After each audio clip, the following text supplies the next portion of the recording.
এ জমিন কার, আসবাব কার, আইন চলবে কার? আছে বাংলাদেশের মধ্যে আল্লাহর আইন আছে। আল্লাহর আইন বসাতে হবে। কারা কারা আমরা বসাতে চাই? আল্লাহু আকবার। আল্লাহর আইন যদি বসাতে চাই তাহলে ইসলামী আন্দোলন করতে হবে। অন্য কোনো বিকল্প কোনো দল মত কোনো কিছু করা যাবে না। একমাত্র আল্লাহর জমিনে আল্লাহর আইন বাস্তবায়নের জন্য আমাকে আপনাকে সকলকে উদাত্ত আহ্বান জানাচ্ছি।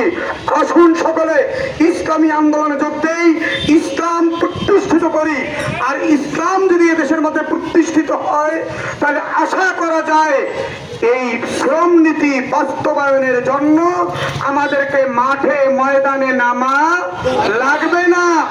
এই শ্রমিকদের ন্যায্য অধিকার আদায়ের লক্ষ্যে শ্রমিক ভাইরা আজকে মাঠে ময়দানে পথে প্রান্তরে নির্যাতিত নিপীড়িত হচ্ছে।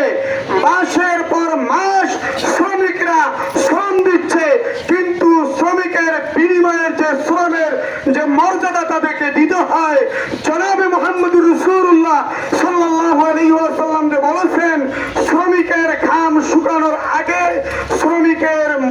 শ্রমিকের মজুরি দিয়ে দাও।